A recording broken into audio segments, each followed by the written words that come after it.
Welcome back. All right, so we're in between the first and second period between Chicago and Philly, which is the game I thought it was going to be.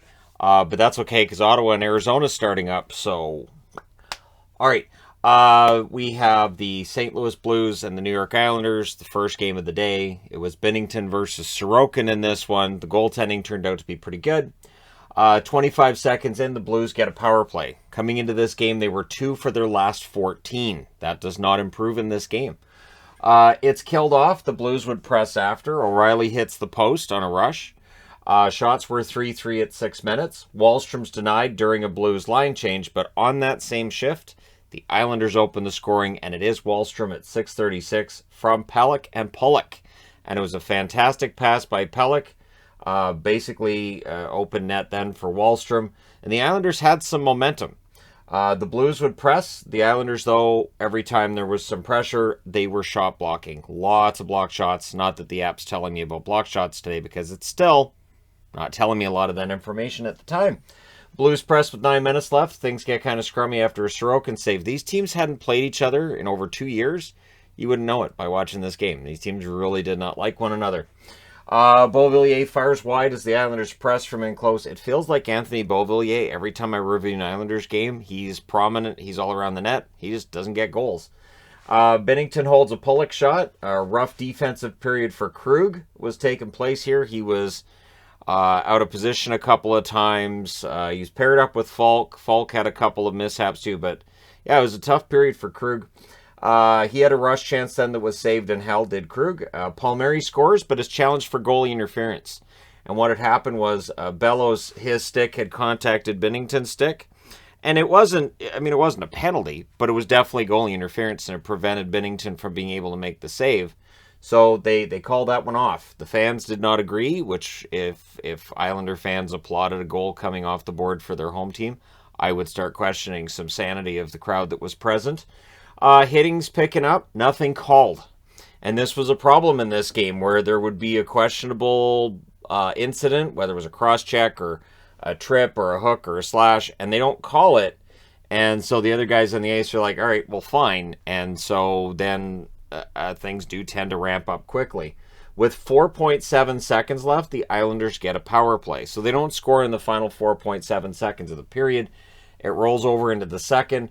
Pajot was denied, but then during that same shift on the power play at 1:04, it is Nelson scoring from Dobson and Parise. So Brock Nelson with a goal there makes it 2-0.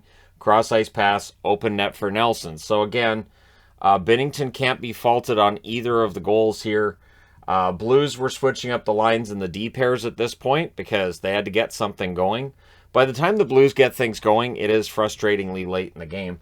Hand pass on a face-off gives the Blues a power play. What was entertaining with that was that the Blues immediately knew that he had passed it with his hand. Now, it's one of those ones where it's called a face-off violation, but yeah, you can't, on a face-off, play the puck with your hand, even if your hand is still gripping your stick. If it's off your glove, it's considered a hand pass, so that is a penalty.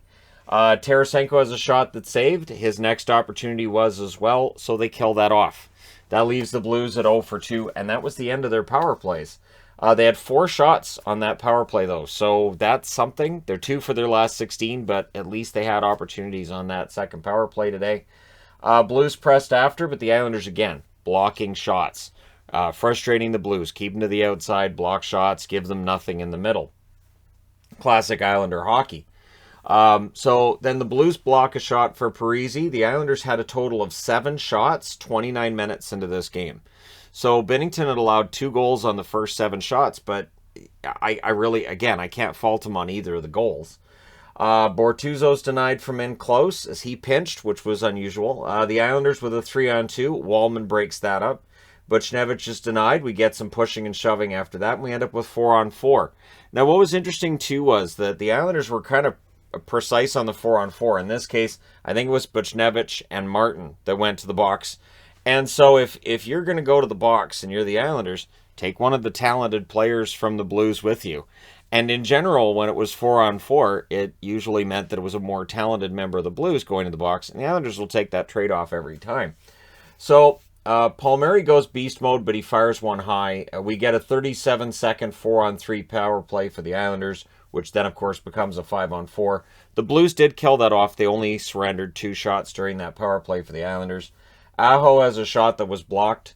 Some back and forth rushes, and we get some hugging and punching after that. And again, it was 2 minutes of 4-on-4, and it was a more talented Blues player going to the box than the Islanders player, and they'll take that trade-off again. It was smart play by the Islanders, so they were basically goading St. Louis Blues players into penalties and just keeping them off their game. Beauvillier then has a rush chance that stopped, but after 2 periods, the score's 2-0. And the Islanders 17-2-1 leading after 2. The Blues 3-8 trailing after 2. The Blues are known for their comebacks, but usually that's from when they're down after 1. If they're down after 2, it's some tough sledding for them. Now St. Louis, we saw early chances for the Islanders, which left me thinking, I guess it's just not the Blues' day. But then the Blues press, which leads to a fight, Costin versus Mayfield, and again, this might be the one case where it's kind of an even up, where Costin's not one of the more talented members of the Blues in their lineup, and Mayfield is an important defenseman for the Islanders. So maybe taking him out of the lineup for 5 minutes helps the Blues a little bit. We get more hits, a lot of dislike, and again, they're not calling some of the things they normally would be calling in games, which means that physicality is going to ramp up. Barbashev with the backhand, that goes wide. Sorokin holds as the Blues are pressing some more here. We're getting that desperate hockey. Panger said it while I was writing it on the board. Some desperate hockey from the Blues. You see the defensemen pinching more, line changes, trying to catch the Islanders off guard.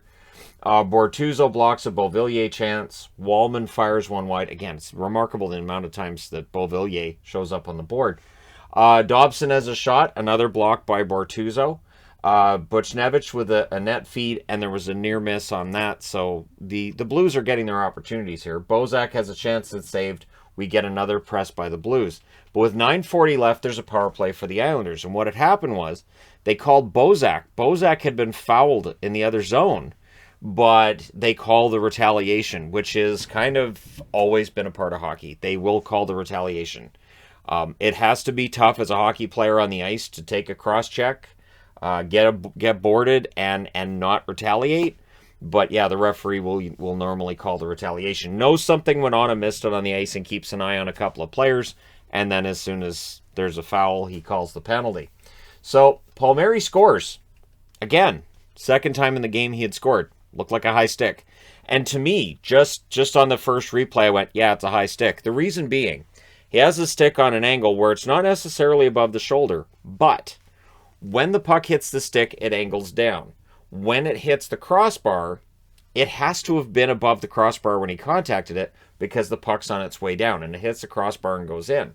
So while they were looking at numerous angles and saying that might be, it might not be, and they were split on whether or not the goal was going to get called back, I just kept thinking, this is where geometry comes in. Geometry would tell me if the angle of the puck is coming down and it hits the crossbar and goes in, the puck had to have been above the crossbar when the stick contacted the puck. So logically, it's a high stick. Logic takes that goal off the board for Palmieri. He had 2 goals today, both of them called back.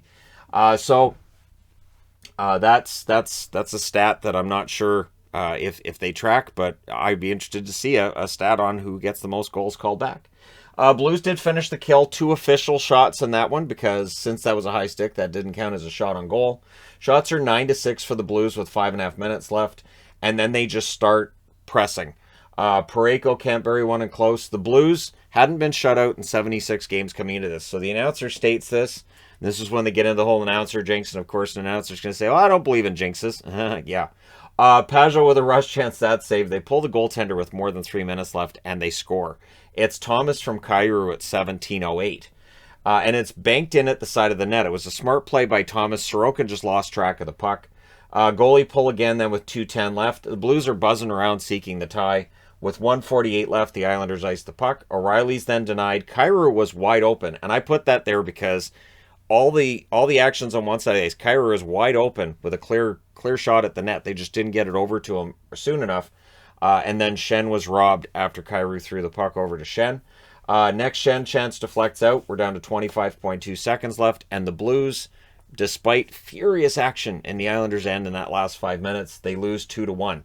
The frustrating thing from a Blues perspective, they don't really get that pressure until it's too late. If they played the whole game that way, odds are the Islanders probably come out on the short side. But for the Islanders, they win this one 2-1. They play the spoiler role well. Their shot blocking was on point. Again, they goaded the St. Louis Blues into some penalties. The fourth line was prominent for being able to knock them off their game. They go to 21, 23, and 8 with the win. The Blues dropped to 32, 16, and 6. So now they have to watch other teams tonight and see what their standing is at the end. They're still going to be second, but by how much? And who's going to be closing in on them? The shots in this one, 8-6 St. Louis in the first, 6-5 Islanders in the second, 15-8 for the Blues in the third period. So in that final 5.5 minutes, they had 6 shots. The final shots, 28-20 for St. Louis. Blues go for 2 on the power play. The Islanders 1 for 3. Binnington saves 18 out of 20. Sorokin saves 26 out of 20, or 27 out of 28. Sorokin was fantastic. So pretty entertaining game to start off the day. And again, the Blues just they turned it on too late, and the Islanders knocked them off their game for the first 40 minutes. Let me know your thoughts in the comment section below. As always, don't forget to hit like and subscribe if you're browsing your way through, you just happened upon this video. Thank you guys so much for watching, for all your support. I will talk to you again soon.